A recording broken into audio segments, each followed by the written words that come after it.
नमस्कार बच्चों। अब असेसमेंट 1 और 2 के बाद आज से हम लोग स्टार्ट करने वाले हैं असेसमेंट 3। ठीक है, अब हम लोग पढ़ेंगे असेसमेंट 3 के चैप्टर, जो भी हिंदी लिटरेचर और लैंग्वेज में जो भी चैप्टर दिए गए हैं उनके विषय में हम जानने का प्रयास करेंगे और समझने का प्रयास करेंगे। उससे पहले ये हम चैप्टर स्टार्ट करें असेसमेंट 3 का, उससे पहले आप सभी को हम धन्यवाद देना चाहते हैं कि आप सभी लोगों ने, आप सभी बच्चों ने बहुत ही अच्छे ढंग से हिंदी राइटिंग और हिंदी रीडिंग किया। कुछ बच्चों ने बहुत ही अच्छे से अपनी प्रतिभा दिखाई, उसके लिए उनको अच्छे ग्रेड भी मिले हुए हैं जो रिपोर्ट कार्ड में जाकर के जुड़ेगा। ठीक है, आइए स्टार्ट करते हैं असेसमेंट 3 का ये चैप्टर, पार्ट 6 वचन। बच्चों, आपको पता ही होगा कि वचन किसे कहते हैं, वचन क्या होता है। ये आपको पिछले क्लास में पढ़ाया जा चुका है, थोड़ा बहुत इसके विषय में जानकारी दी जा चुकी है कि वचन किसे कहते हैं। वैसे तो व्यवहारिक तौर पे समाज में वचन को हम वाणी से मतलब निकालते हैं कि जो हम बोलते हैं वो क्या है, वचन। ठीक है, लेकिन वचन को यहाँ हिंदी में वचन का अर्थ होता है संख्या से। यहाँ हिंदी व्याकरण में इसको क्या कहा जाता है, वचन का अर्थ यहाँ संख्या से लिया गया है। ठीक है, आइए देखते हैं। यहाँ पे देखिए दिया गया है वचन किसे कहते हैं। यहाँ पे बताया गया आपको, इसकी परिभाषा होती है शब्द के जिस रूप से, कोई भी शब्द है उसके रूप से, जिस रूप से उसके एक या अनेक होने का पता चले, हम उसे क्या कहते हैं, वचन कहते हैं। तो यहाँ पे यही तात्पर्य निकल के आ रहा है कि वचन का अर्थ यहाँ संख्या से लिया गया है हिंदी व्याकरण में। देखिए, शब्द के जिस रूप से उसके एक या अनेक होने का पता चले, हम उसे क्या कहते हैं, वचन कहते हैं। ठीक है, आइए देखते हैं। जैसे कोई भी शब्द लेते हैं, यहाँ आपके बुक में दिया गया है कुछ उदाहरण दिए गए हैं, आप लोग देखेंगे। पेज नंबर आप लोग देख लीजिए, पेज नंबर 33 पे दिया गया है। ठीक है, पेज नंबर 33 पे आप देखेंगे चैप्टर 6 है। यहाँ चित्र में दिया गया, बाग में घोड़ा खड़ा है। चित्र में दिया भी गया है और ये वाक्य बना, बाग में घोड़ा खड़ा है।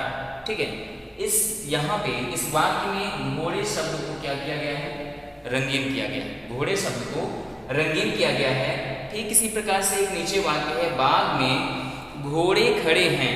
यहाँ पे भी घोड़े शब्द को रंगीन किया गया है। ठीक है, अब हमें क्या करना है, अब आप इस वाक्य से क्या समझना है। हम लोग वचन चैप्टर पढ़ रहे हैं, वचन पढ़ रहे हैं, तो इससे वचन से ही मतलब रखना है।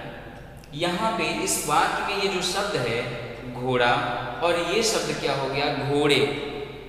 इस शब्द से हमें क्या पता चल रहा है, शब्द के जिस रूप से हमें एक या अनेक होने का पता चले। कोई भी शब्द है, अगर उससे हमें ये पता चल रहा है कि वो शब्द एक का बोध करा रहा है, एक का ज्ञान करा रहा है, तो वो शब्द क्या है, वचन है।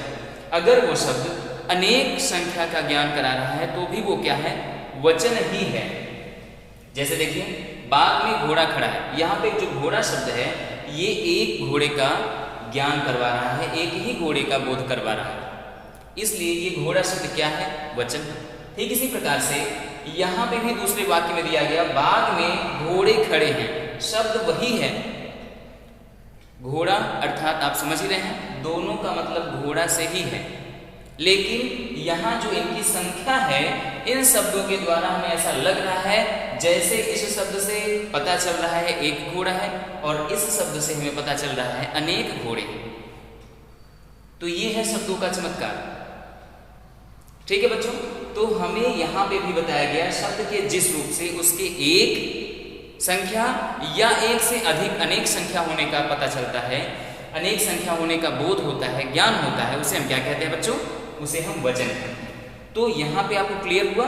ये देखिए, इस शब्द से हमें एक संख्या होने का पता चल रहा है, इस शब्द से अनेक संख्या होने का पता चल रहा है, तो ये दोनों शब्द क्या है, वचन ही है। अभी हम आपको बताएंगे आगे कि वचन के और भी भेद होते हैं, ये वचन के किस भेद में जाएगा, किस प्रकार में जाएगा। ठीक है, तो आइए अगला उदाहरण देखते हैं। यहाँ पे जैसे एक और उदाहरण दिया गया, मेज पर पुस्तक रखी है। मेज पर पुस्तक रखी है। यहाँ पे पुस्तक शब्द को क्या किया गया है बच्चों? रंगीन किया गया। ठीक है। ठीक इसी प्रकार से अगले वाक्य में दिया गया मेज पर पुस्तकें रखी हैं। यहाँ पे भी इस शब्द को रंगीन किया गया है। अब आपको क्या लग रहा है? वही चीज है, सेम वही चीज है जो पुस्तक शब्द है। यहाँ इस शब्द में अगर पूछा जाए कि ये शब्द क्या है, इस शब्द से हमें कितनी संख्या का बोध हो रहा है, तो आप क्या कहेंगे? पुस्तक शब्द से हमें मेज पर पुस्तक रखी है, अर्थात इसका तात्पर्य अर्थ इसका ये निकल रहा है कि मेज पर एक ही पुस्तक रखी है। इस शब्द से हमें यही ज्ञान हो रहा है। और यहाँ पे मेज पर पुस्तकें रखी हैं, पुस्तकें रखी हैं, तो पुस्तकें का मतलब ये हुआ कि ढेर सारी अनेक पुस्तकें रखी हुई। तो ये क्या है बच्चों? यहाँ पुस्तक शब्द से हमें एक संख्या का बोध हो रहा है और पुस्तकें शब्द से अनेक संख्या का बोध हो रहा है। तो ये दोनों शब्द क्या हैं? वचन ही। ठीक है बच्चों, अब आइए जानते हैं वचन के भेद। तो आइए देखते हैं वचन के भेद। बच्चों वचन के दो भेद होते हैं। नंबर एक वचन, नंबर 2 बहुवचन। ठीक है, एक बार और देखिए, वचन के दो भेद होते हैं। नंबर 1 एक वचन, नंबर 2 बहुवचन। तो आइए देखते हैं बच्चों एक वचन किसे कहते हैं। यहाँ पे लिखा गया एक वचन, शब्द के जिस रूप से, यहाँ देखिए बच्चों, शब्द के जिस रूप से केवल एक ही संख्या का बोध हो उसे एक वचन कहते हैं। अभी आपको बताया गया कि शब्द के जिस रूप से एक संख्या या अनेक संख्या होने का पता चले, एक संख्या या अनेक संख्या होने का बोध हो, ज्ञान हो, उसे हम क्या कहते हैं? वचन कहते हैं। तो वहाँ पे एक ही संख्या के शब्द आते हैं और अनेक ही संख्या के शब्द आते हैं, इसलिए इनको दो भागों में बांटा गया, दो भागों में विभाजित किया गया कि वचन के दो भेद बनाए गए, एक वचन और बहुवचन। तो यहाँ पे यही बताया गया कि जो एक संख्या का बोध करवा रहा है वो एक वचन है, और जो एक से अधिक संख्या का बोध करा रहा है उनको बहुवचन में रख दिया गया। ठीक है, तो आइए देखते हैं, यहाँ पे लिखा गया एक वचन। बहुत ही सरल है, बहुत ही सिंपल है, बस थोड़ा सा समझने का प्रयास करिएगा। वचन के दो भेद, वचन किसे कहते हैं? सबसे पहले आपको बताया गया कि जिन शब्दों के द्वारा हमें एक या एक से अधिक संख्या होने का पता चलता है, हम उन्हें क्या कहते हैं बच्चों? वचन कहते हैं। वचन के दो भेद आपको बताए गए, एक वचन और बहुवचन। यहाँ पे लिखा गया एक वचन, नंबर 2 बहुवचन। ठीक, यहाँ पे एक वचन की परिभाषा लिखी गई है, शब्द के जिस रूप से केवल एक ही संख्या का बोध हो। जिस शब्द से, अगर कोई भी शब्द है, उस शब्द से हमें एक संख्या का बोध हो रहा है तो वो क्या है? एक ही वचन है। ठीक है, जैसे यहाँ पे उदाहरण दिया गया है, आप लोग देख भी सकते हैं। उदाहरण दिया गया जैसे लड़की, तितली, थैला। यहाँ पे 3 शब्द लिखे गए हैं। तीनों शब्दों से हमें क्या पता चल रहा है? हमें क्या ज्ञात हो रहा है, हमें क्या ज्ञान हो रहा है कि ये शब्द हमें कितनी संख्या का ज्ञान करा रहे हैं, कितनी संख्या का बोध करा रहे हैं। लड़की, इस शब्द को अगर हम किसी वाक्य में प्रयोग करें, लड़की जा रही है, अब आपको कैसा लग रहा है? आपको क्या समझ में आ रहा है कि लड़की जा रही है? इस वाक्य में लड़की जो शब्द है वो कौन सा वचन है? एक वचन है या बहुवचन?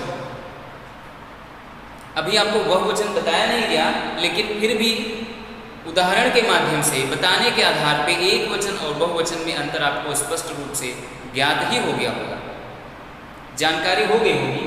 तो यहाँ पे जो लड़की शब्द है ये हमें एक संख्या का ज्ञान करवा रहा है। ये जो शब्द है, इस शब्द के द्वारा हमें एक ही संख्या का ज्ञान हो रहा है, इसलिए ये क्या है बच्चों? एक वचन। अभी आपको बताया गया जिस शब्द से, किसी भी शब्द से अगर हमें एक संख्या का ज्ञान होता है तो वो क्या है? एक वचन। जैसे लड़की, तितली, थैला। ठीक है, यहाँ जो तितली शब्द है, तितली शब्द से भी हमें एक ही संख्या का बोध हो रहा है, तो ये क्या है? एक वचन। ठीक इसी प्रकार से थैला, थैला शब्द से भी हमें क्या हो रहा है? एक ही संख्या का ज्ञान हो रहा है, एक ही संख्या का बोध हो रहा है, तो ये क्या है बच्चों? एक वचन है। अब आइए देखते हैं बहुवचन। बहुवचन में बताया गया शब्द के जिस रूप से एक से अधिक संख्या का बोध होता है, शब्द के जिस रूप से एक से अधिक संख्या का बोध होता है हम उन्हें क्या कहते हैं बच्चों?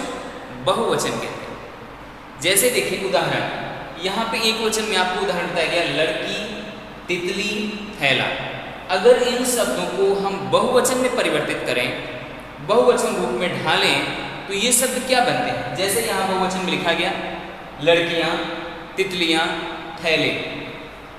ये जो आप देख रहे हैं, ये जो शब्द है लड़कियाँ, इन शब्दों से हमें अब क्या पता चल रहा है? इस शब्द से हमें पता चल रहा है कि ये जो शब्द है इससे हमें एक संख्या का नहीं, एक से अधिक संख्या का बोध हो रहा है, ज्ञान हो रहा है। इसलिए ये शब्द क्या है बच्चों? इसलिए ये शब्द हमें ज्ञान करवा रहा है, जानकारी दे रहा है कि ये शब्द बहुवचन का शब्द है। ये शब्द क्या है? वचन के दूसरे भेद बहुवचन का रूप भेद, ठीक है। तो अब ये आपको क्लियर हो गया होगा। ये जो चैप्टर आपको पढ़ाया गया, सबसे पहले वचन, वचन किसे कहते हैं, यहाँ पे वचन के दो भेद बताए गए। ये हम रिवाइज कर रहे हैं, अभी का अभी तुरंत पुनरावृत्ति कर रहे हैं, ठीक है। एक बार और ध्यान से देख लीजिए। वचन, जिन शब्दों के द्वारा हमें एक या एक से अधिक संख्या का बोध होता है उन्हें हम क्या कहते हैं? वचन कहते हैं। वचन के दो भेद होते हैं, नंबर 1 एक वचन और नंबर 2 बहुवचन, ठीक है। नंबर 1 में आपको बताया गया शब्द के जिस रूप से एक ही संख्या का बोध होता है हम उन्हें क्या कहते हैं? एक वचन कहते हैं। और शब्द के जिस रूप से एक से अधिक संख्या का बोध होता है हम उन्हें क्या कहते हैं बच्चों? बहुवचन कहते हैं। ठीक इसी प्रकार से ये उदाहरण भी आप देख लीजिए। जैसे यहाँ पे उदाहरण बताया गया लड़की, तितली, थैला, ठीक है। लड़कियाँ, तितलियाँ, थैले, इन शब्दों से हमें क्या ज्ञात हो रहा है? इन शब्दों से हमें क्या पता चल रहा है? ये लड़की है, ये लड़कियाँ। इस शब्द से हमें किसी एक संख्या का बोध हो रहा है और इस शब्द से हमें एक संख्या से अधिक संख्या का बोध हो रहा है। इसलिए ये शब्द क्या है? एक वचन है और ये शब्द क्या है? बहुवचन। ठीक इसी प्रकार से तितली, तितली शब्द से हमें एक संख्या का ज्ञान हो रहा है, एक संख्या का बोध हो रहा है। और जो तितलियाँ शब्द है इससे हमें एक से अधिक संख्या का बोध हो रहा है। तो ये क्या है? ये बहुवचन और ये एक वचन है। ऐसे ही थैला है, थैला शब्द से हमें एक संख्या का बोध हो रहा है तो एक वचन, थैले शब्द से एक से अधिक संख्या का बोध हो रहा है तो बहुवचन। आइए देखते हैं बच्चों, थोड़ा सा बुक में भी आप देख लीजिए। बुक में आप देखेंगे पेज नंबर 35 पे देखेंगे, यहाँ पे दिया गया है कुछ लिस्ट दी गई है, एक वचन, बहुवचन, एक वचन, बहुवचन, ठीक है। इनको आप बहुत ही अच्छे ढंग से आप पढ़ लेंगे। जैसे दिया गया है बेटा, बेटी, तो यहाँ पे ये ठीक आमने सामने लिखे गए हैं। इनको एकदम आमने सामने लिखा गया है ताकि आपको किसी भी प्रकार की कोई दिक्कत न हो। एक वचन में आप देखेंगे तो बड़े ही आराम से आपको एक वचन दिखेगा और एक वचन का जैसे ही रूप परिवर्तित हो रहा है बहुवचन में तो वो भी सारी चीज़ें आपको दिख जाएंगी, ठीक है। तो इसको आप क्या करेंगे, ये जो दी गई हैं, जो भी उदाहरण यहाँ पे दिए गए हैं एक वचन के, बहुवचन के, इनको आप बहुत ही अच्छे ढंग से पढ़ लेंगे और समझ भी लेंगे, याद भी कर लेंगे, ठीक है। बाकी यहाँ पे जो अभ्यास कार्य में दिया गया है, वचन चैप्टर का जो अभ्यास कार्य दिया गया बच्चों, जैसे प्रश्नों के उत्तर देने हैं और यहाँ पे रिक्त स्थानों की पूर्ति करनी है। ठीक इसी प्रकार से यहाँ पे तीसरा प्रश्न है, दिए गए वाक्यों को बहुवचन में बदल कर लिखे। यहाँ पे वाक्य दिए गए हैं, इन वाक्यों को हमें क्या करना है? बहुवचन में बदल कर लिखना है, अर्थात ये वाक्य एक वचन में है, ठीक है। ठीक इसी प्रकार से नीचे दिया गया है, दिए गए शब्दों के वचन बदल कर लिखिए। अब यहाँ पे जो शब्द दिए गए हैं हमें वचन बदल कर लिखना है। तो ये जो शब्द दिए गए हैं ये इनमें से ये सभी शब्द एक वचन के भी हो सकते हैं या बहुवचन के भी हो सकते हैं। अगर वो एक वचन में है तो हम बहुवचन में परिवर्तित करके लिखेंगे, अगर वो शब्द बहुवचन में है तो हम उसको क्या करेंगे? एक वचन में परिवर्तित करके लिखेंगे, ठीक है बच्चों।